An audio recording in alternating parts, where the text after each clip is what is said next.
Hello, my name is Reverend Christina Branham Martin, and I'm the interim minister here at the fellowship. We are gathered online today to worship.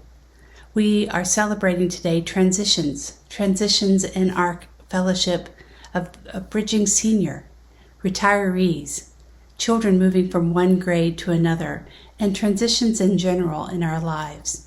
We are doing this online while some of us are also gathered in the parking lot of the fellowship to enjoy the very last bit of spring weather. We do so with a bridge in the garden and invite people to celebrate major transitions in their lives. We hope that we can celebrate transitions with you today also.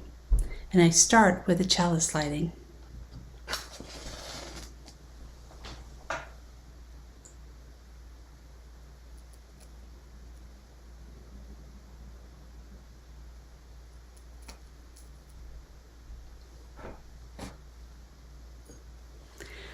Let me share these opening words by Elizabeth M. Strong. Today we celebrate a dream awakening. Today we worship with renewed hope in our hearts. Today we act on an audacity of hopes and dreams for the future. Today we begin the hard work for justice, equity, and compassion in all human relations. For today is like no other, and it is ours to shape with vision and action. Let us worship together and create a dream awakening. And the words of affirmation that we share with this fellowship each week as we light our chalice are that we gather together in the spirit of love, with justice as our guide. This is our chosen covenant, to dwell together in peace, to seek the truth with freedom, and to care for one another.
I begin today's sermon with a reading by T.S. Eliot.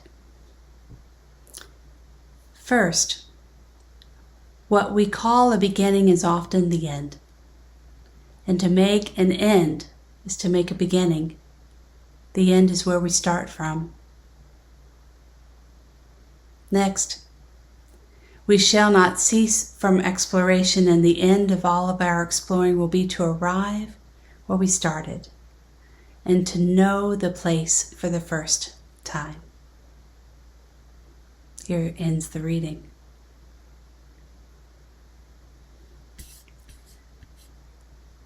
I ask today, what does it mean to be a people in transition? And with this, today is a day of celebration for our community. In this fellowship, we are celebrating our bridging senior, moving from childhood to adulthood. We celebrate you today, Emily. We also honor those who are retiring, Kathy and Sarah. And we welcome new members to this fellowship, Leslie and John and Deborah. At the close of our service, we honor all of our volunteers, the volunteers that helped make this past year happen. These are momentous occasions. With the theme of transition in mind, Scott Taylor, a ministerial colleague, reflects that when encountering transition, we often talk as if our work is successfully passing through them. We speak of making healthy transitions. We seek out advice and support as we decide which transitions to lean into and which to resist. And the goal, it would seem, is figuring out how to travel forward in the right way. But Reverend Taylor asks us, what if the true invitation of a transition is not to successfully move from here to there, but instead to sit and pause for a moment?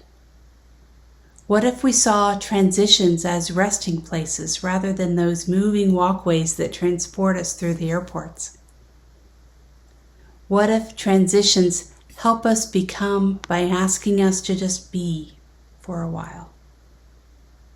No moving, just noticing and naming, less traveling and more listening. Another colleague, Reverend Sarah Lawal, gets at this when she writes, "A transition is a space to imagine a new way, a new self.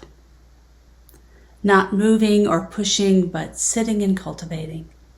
The goal is to allow you space and time to reflect on your past, present, and future, and to imagine a new beginning. And that imagining and naming may be more powerful than we assume. From the outside, it may seem that nothing has changed in our lives, yet once that imagining takes place in our minds and in our hearts, nothing is ever the same.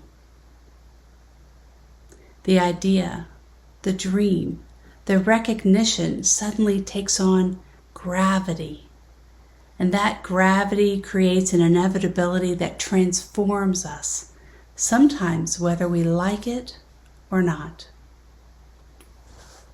Here's how the writer Gary Zukav puts it. "At that moment of realization that a threshold has been crossed, what seems unthinkable becomes thinkable. And once that realization has emerged, you can either honor it or ignore it. But you can't forget it. What has become known cannot become unknown again." So friends, maybe our question today isn't, are you ready to change? But how have you already changed?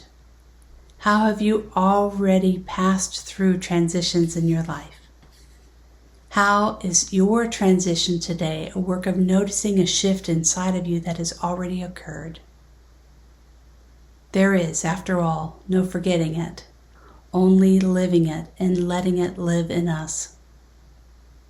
Today, together in this community, may we live fully into this moment, a moment of transition, as we close out this year of the fellowship and move into the quiet of the summer. And we begin again, together, in person, in the fall, safely in new ways.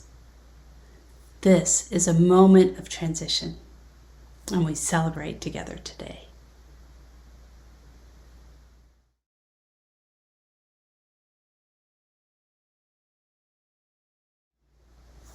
At this time, we honor our bridging senior, Emily.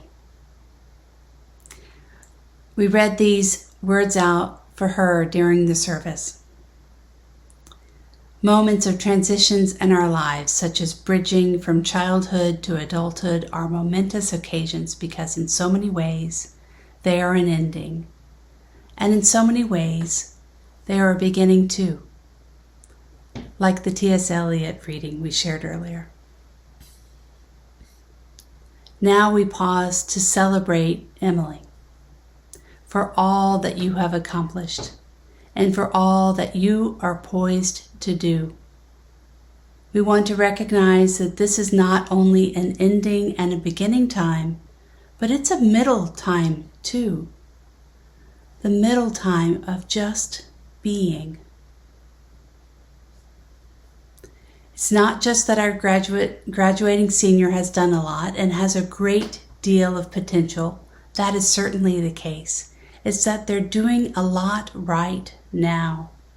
We as a congregation and as a faith movement honor our graduates, not just as students and future leaders, but as current leaders.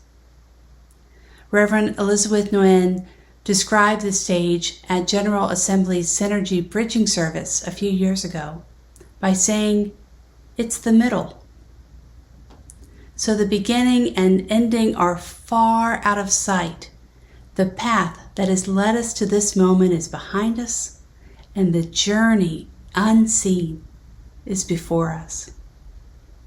We don't have to be behind or in front, just be here, right here. Wherever you are on the path, we are enough. Sturdy enough for the struggle of this moment, beloved enough for the questions, and grounded enough for the uncertainties, and courageous enough for whatever comes. Emily, we bless and honor all that you are in the middle of. We asked Emily to come forward and we offered her a rose with thorns. Let me explain why this is the case. What I said was, when we dedicate children, we welcome them into our spiritual community with rosebuds, with the thorns removed. The buds symbolize how their lives are just beginning, and how they will experience their lives unfolding petal by petal, and the thornless stems remind us of our intent to protect our children from all that can be harmful, to make their paths as smooth as possible as their lives unfold. And today we use the powerful symbol of the rose again for our bridging youth. By now, you are at the end of childhood, entering a new phase of life. The rose we give to you is different. Not the tight buds of babyhood anymore, but larger, more vividly colored, closer to opening into full and glorious flower. The stems this time are not stripped of their thorns. We can no longer hold away the hurts and dangers of adulthood, any more than we can keep the buds of this rose from opening. Adult life is occasionally painful and not always rich with color and texture. However, we urge you to engage in it fully. And while we're not able there to protect you in the future, we hope that life in this spiritual community has given you the tools and disciplines that you need to live well despite adversity. We hope you have learned and are learning values and skills that strengthen your heart and your mind and your spirit. We offered Emily a basket of gifts along with the rose. We gave her a beautiful Chalice t-shirt with a rainbow chalice. We gave her a Unitarian Universalist meditation manual that is specifically about moving into adulthood. We gave her a small wooden chalice with a tea light in it for her to have with her as she moves into a new home. We gave her a chalice necklace and a keychain and a compass for navigating her way forward, and a gift certificate for her to go to a Unitarian Universalist conference or to General Assembly in the future with the young adults. We hope that the rose and all the gifts that we have given will help her draw on her community as she moves into adulthood and all the years to come, and that may her you faith give guideposts and respites wherever her path takes her. And I close the bridging ceremony for Emily with these words from the Religious Education Committee, who have watched Emily blossom into the person she is today. They lovingly offer this line from the Bhagavad Gita in honor of her journey to come. It is better to live your own destiny imperfectly than to live an imitation of someone else's life with perfection. May it be so, Emily. And Emily then crossed the bridge. Go in peace, my dear.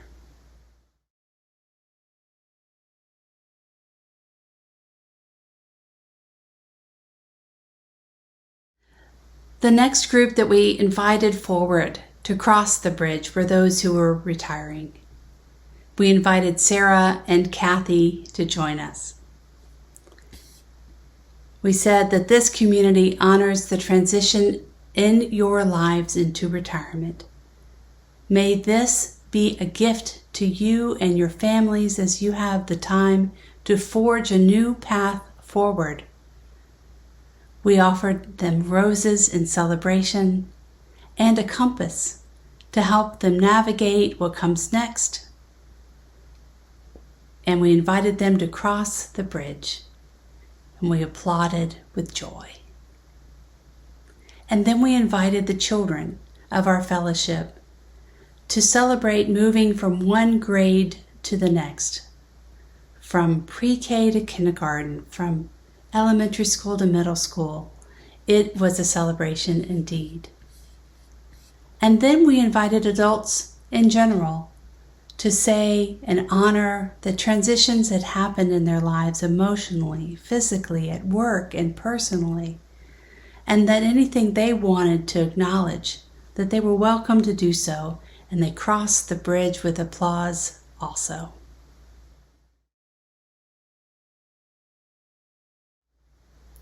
And we closed with this prayer in honor of transitions that we experience in our lives, by the poet and author Ursula Le Guin.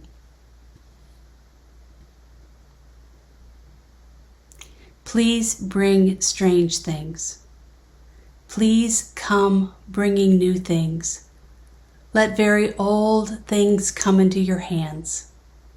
Let what you do not know come into your eyes. Let desert sand harden your feet. Let the arch of your feet be the mountains. Let the path of your fingertips be your maps. And the ways you go be the lines of your palms. Let there be deep snow in your in-breathing, and may your out-breath be the shining of ice. May your mouth contain the shape of strange words, and may you smell food cooking you have not eaten. May the spring of a foreign river be your navel. May your soul be at home where there are no houses. Walk carefully, loved one. Walk mindfully, well, loved one. Walk fearlessly, well, loved one. Return with us. Return to us. Be always coming home. Amen.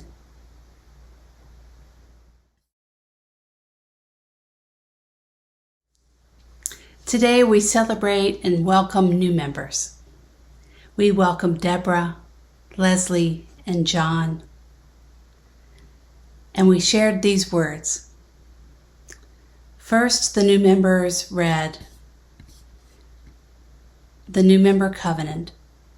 We enter this faith with hope and possibility in our hearts, pledging to participate in and support the ministries of this fellowship.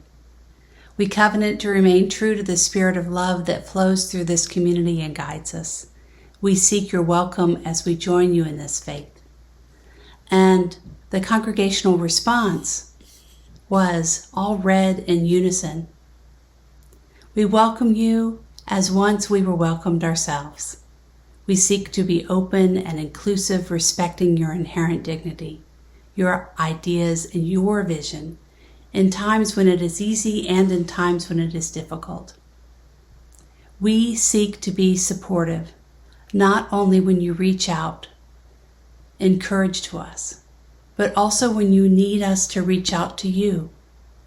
In return, we ask that you recognize our humanity. We will not always live up to our ideals.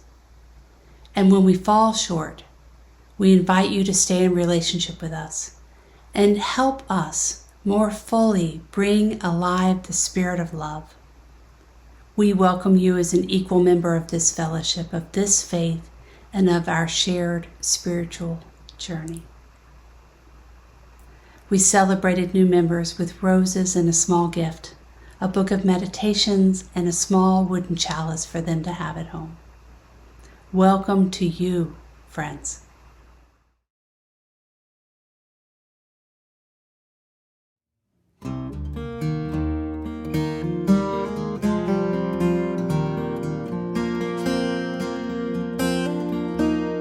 Leave time for the turning of the season. Leave time for the longing of the day. Time for the heart, time for the reason. Time for the quiet of the way.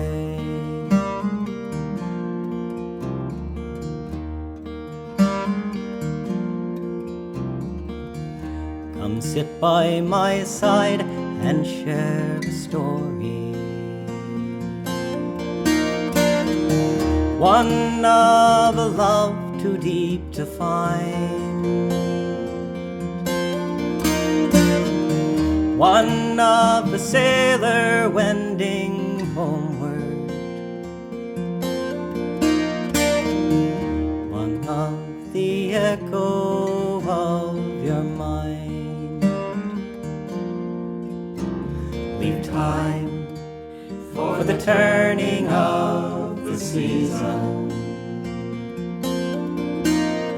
Leave time for the longing of the day.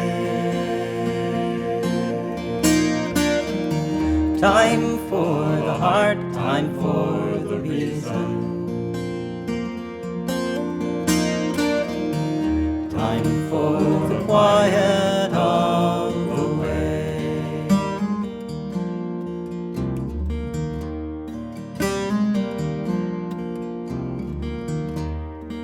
After the hurry comes the harbor. After the journey comes the rest. Trade rushing for the rushing of waters, through fields lined with burrows, banks, and nests. Leave time for the turning of the season. Leave time for the longing of the day. Time for the heart, time for the reason. Time for the quiet of the way.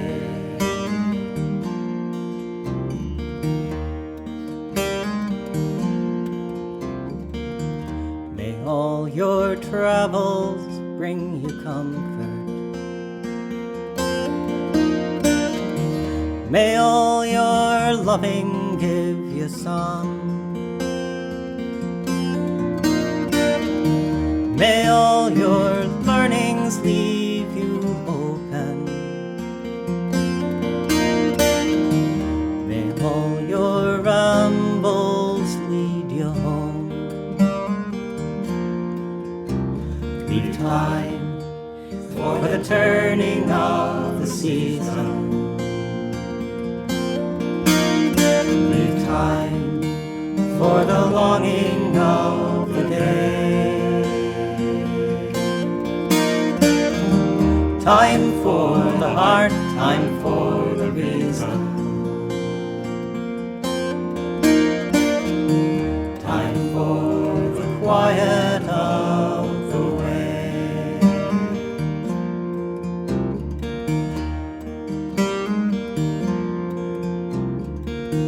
Time for the quiet of the way.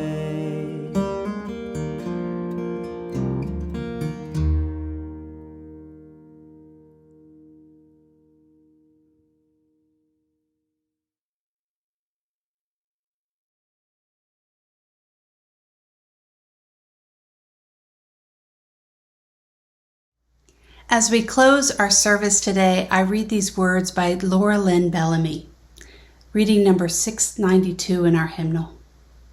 If here you have found freedom, take it with you into the world. If you have found comfort, go and share it with others. If you have dreamed dreams, help one another that they may come true. And if you have known love, give some back to a bruised and hurting world. May it be so, my friends. Have a wonderful week, and I will see you soon.